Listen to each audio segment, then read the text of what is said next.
Yes, it is time for business. Hello and welcome to the TGIF trading on local bourses. It's been a bullish week with the banks leading the pack in the equities market. But let's get to the top stories that set your agenda. Starting with commodities now. See, oil prices nudge higher today and on track for a weekly gain of more than 1%. As tensions in the world's top oil producing region, as the Middle East, and a restart in Gaza ceasefire talks in coming days kept traders on edge. So that's supply constraints. At this time, Brent $74.69 a barrel, up by 0.4%. Today, $70.48. That's for the U.S. grade. It's going to be a weekly gain of about 1%, but it does not offset the loss. Massive loss of 7%. That's for the week last week. So it's just recouping some, but who knows what's going to play out next week in the market. But both benchmarks settled down like 58 cents a barrel. That was in the previous session after prices, fluctuated against expectations of heightened or reduced tensions in the Middle East. All traders are waiting for Israel's response to a missile attack by Iran on October 1st that may involve hitting Tehran's oil infrastructure and disrupt supplies, although reports say Israel would strike Iranian military and not nuclear or oil targets.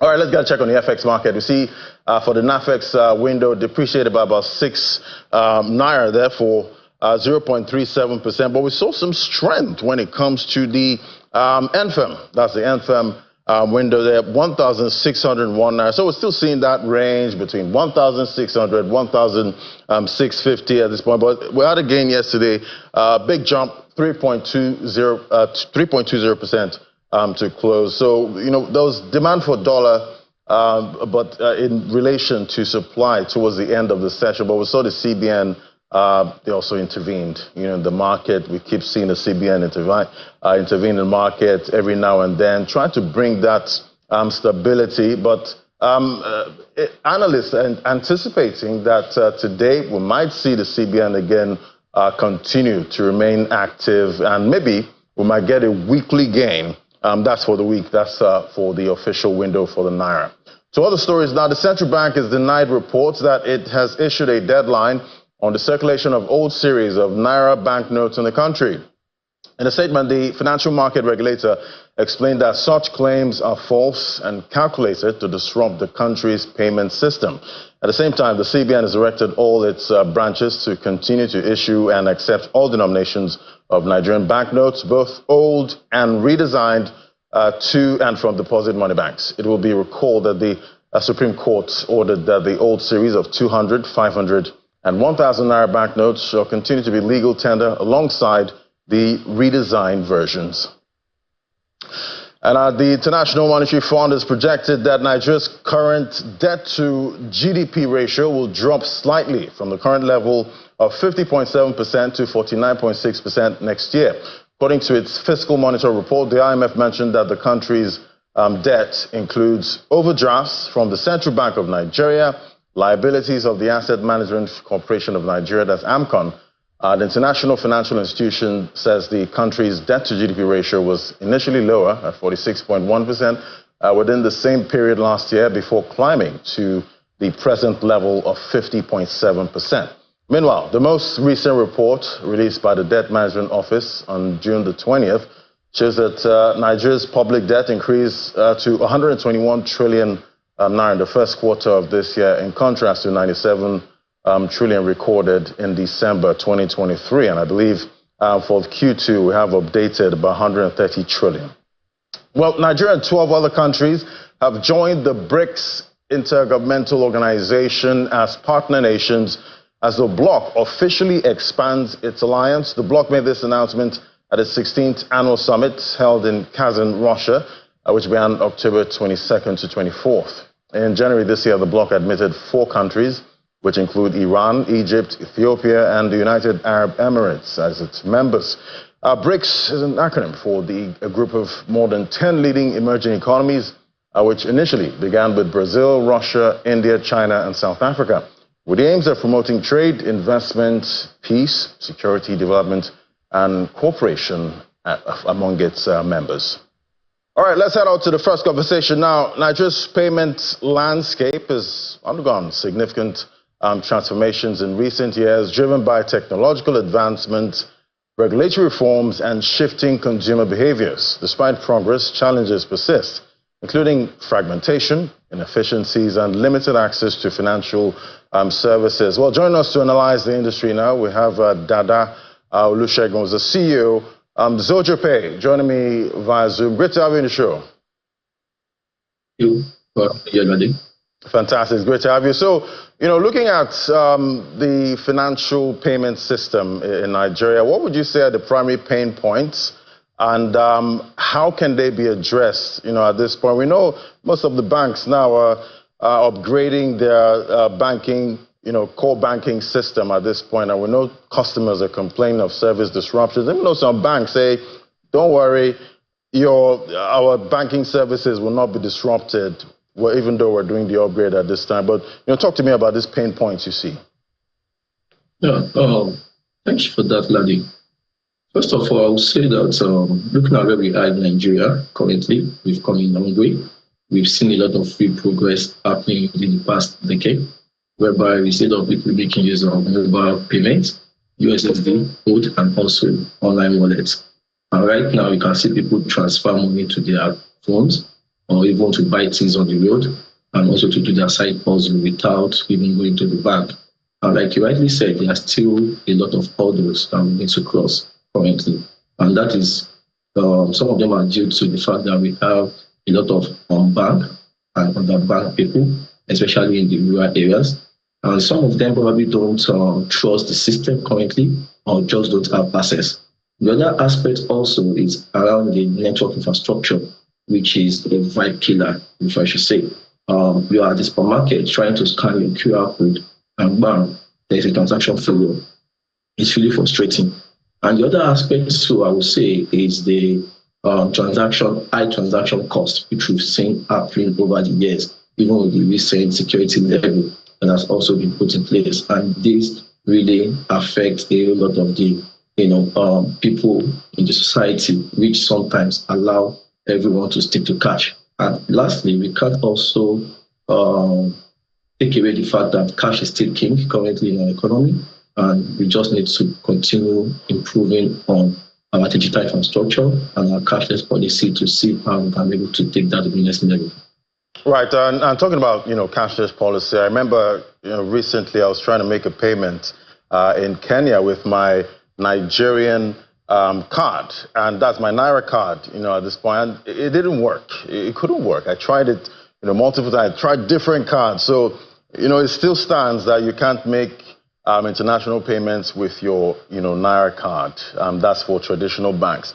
And I'm wondering, at some point, do you think fintechs will be able to help out, when it comes to that? Because my Kenyan friend said, they could spend their own shilling card in Nigeria, without any issues. So, talk to me about this. Is it something the fintechs can actually help in bridging this gap?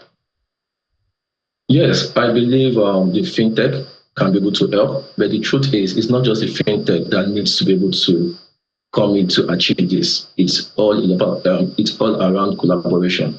Collaboration with the Nigerian government, collaboration with the banking system, collaboration even with the telcos also.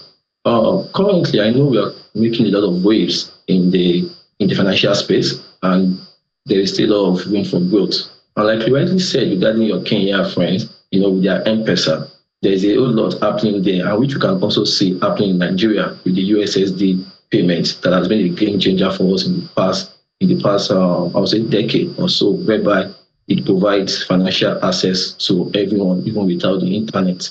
And like you already mentioned with that regarding making international payments, it goes beyond just maybe the infrastructure. Again, one of the major problems we've seen of recent time has been the high FX rates, which has really affected a lot of these international transactions, and that has limited the IMTOs, the bank, to be very cautious regarding making those services available. And apart from that also is the fact that there is a need for more interoperability that needs to really occur. And that's probably from the system, infrastructure, and policies. just like what we see happening with India with their UPIS system, whereby it allows payments to be able to make easily across various platforms without any form of hitches. So I believe that with the right policy, with the right collaboration, and also with the FX issues being addressed, we can be able to see a lot of improvement happening in that sector, in that aspect as we move forward. Yeah, because at this point, it seems this FX issue impacts everything. Because I remember in the past, you could use your Naira card to make international payments easily without, any stress. But ever since the Naira lost all of that value and the unification, it's been a real hassle at this point. But talk to me about how regulatory frameworks can be optimized to support some innovative payment solutions. Yeah. On that aspect, which we've seen a lot of happening in the past years from CBN, because CBN has been a guide and also a gatekeeper regarding this, and they've really been helping to shape the future of payments in Nigeria. I would say, looking at what the CBN has done over the years in terms of driving innovation, there is still a whole lot more that needs to be done. Earlier, I mentioned about collaboration. For example, there's a need for a lot of collaboration between even the CBN and the NCC, which is telco, because there's a lot that has to do with those form of synergy in being able to take the payment to the next level. Firstly, we can see the policy in which CBN has done regarding cashless, and we can see the improvement that has made over the years, and also with the provision of various forms of licenses, such as the PSP, MMTO, IMTO. That's even opened doors for organizations like ours, SocialPay, and every other fintech in the industry to be able to come in and be able to make an impact in trying to drive digitalization and looking at how to be able to address some of these challenges. And the other aspect is with the policy we are also seeing happening within the blockchain industry, whereby CBN even going ahead with the in-era, we can see that there is a bold step for us to move into the future. And I want to believe that the key to all of this is to keep the policy being flexible. If we put too many rules in place, it might affect innovation. And at the end of the day, we might not be able to get where we need to be. I believe that the CBN needs to be more flexible, needs to put the right policies in place, and at the end of the day, we can see innovation happen.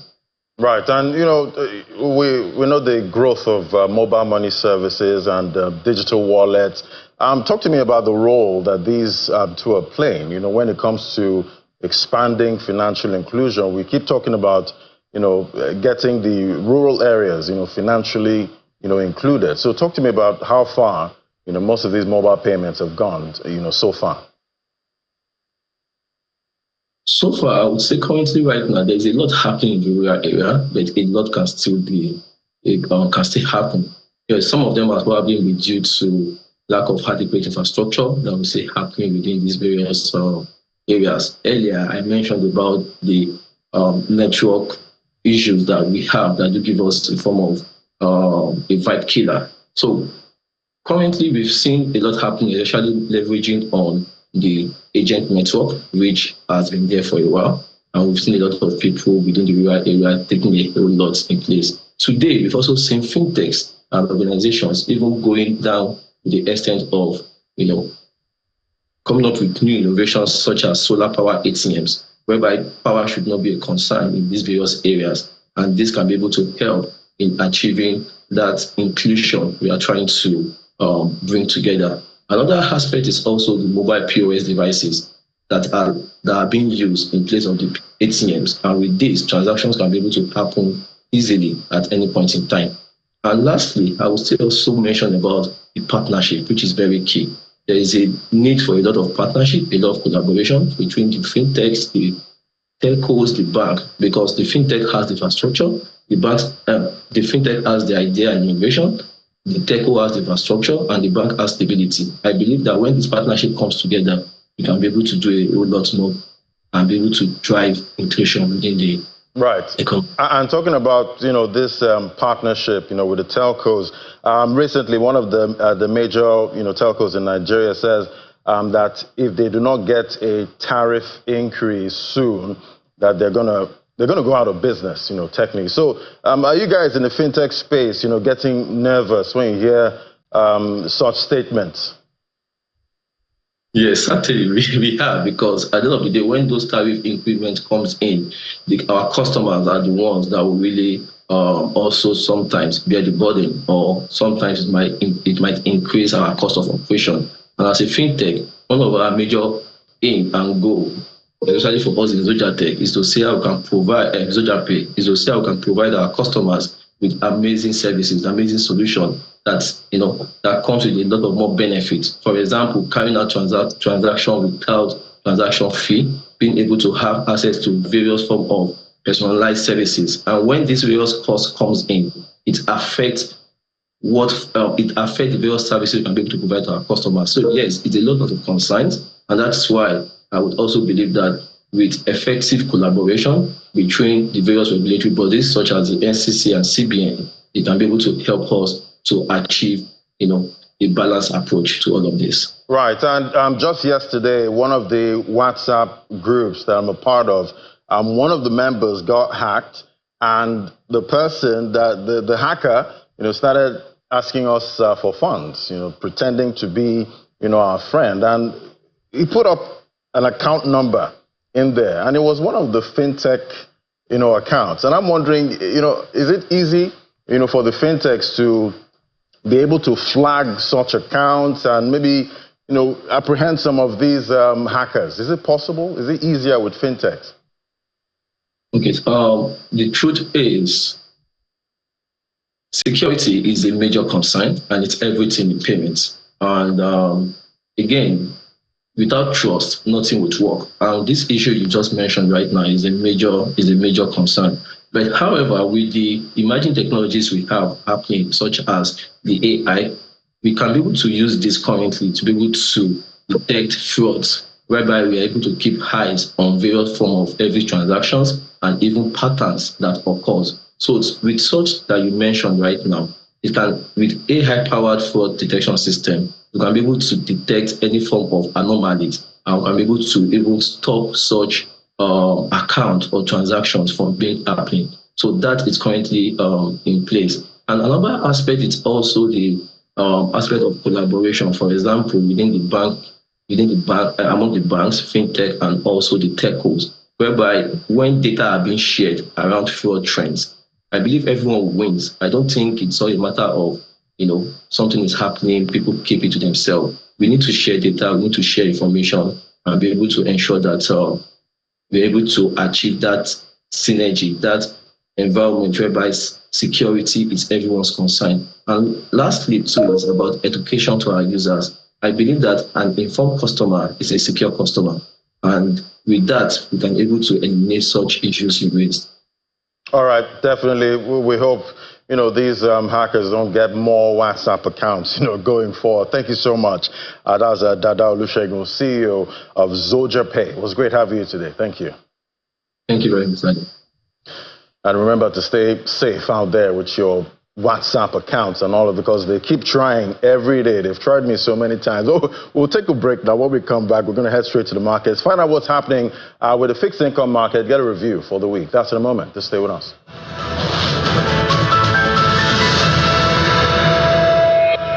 All right, let's review the fixed income market right here in Lagos, Nigeria. Joining us is Chuka Nwachukwu, who's head balance sheet management at UBA. Great to have you. Good morning. Morning, Ladi. Yeah, so it's been quite a week in the fixed income market. How would you describe, liquidity, this week? Was it encouraging? Thank you, Ladi. Liquidity has been a major source of concern as regards trading, especially on the fixed income market. For example, between last week and this week, FAC came in. About 1.2 trillion came in a way of FAC. And then coupon payments, about over 400 billion, also came into the system. But remarkably, the system is still in repo of well over 500 billion as of today. And so that will tell you how tight the system liquidity is, and obviously affecting trading, especially on the fixed income market. a situation where you see, bonds and bills being traded, being the trading on, especially on the bonds and bills, is greatly being affected by the liquidity. Yesterday, there was an NTB settlement from Wednesday, and then of course another 300 billion left the system. So with this liquidity, we expect that system there will be bullish sentiment. Of course, those who lost at the two auction this week would have been would have gone to the secondary markets to fill in the orders. But unfortunately, the tightness in the system is really affecting a lot of things, especially on the fixed income market. Right, I can imagine. And we know the government initially offered 180 billion naira in the October auction, with 90 billion allocated to each bond. But despite the offering of a lower amount, we saw the total allotment that surged to about 289 billion naira. What does this tell us? So it shows that in that auction, there were two maturities on offer, 2029 and then 2031. So the 2031 is where you have the major bid from, and that shows that the 2031 is more lucrative. Investors look for that bill, for that bond, in order for investment purpose. So if you drill down to last month auction, which is on September, you will notice that there were three on offer, but the 2033 was also on offer, but it wasn't on offer this time around. So majority of investors, especially the PFAs, prefer the long end bond, and that's why you saw a lot of bullish sentiment on the 2031.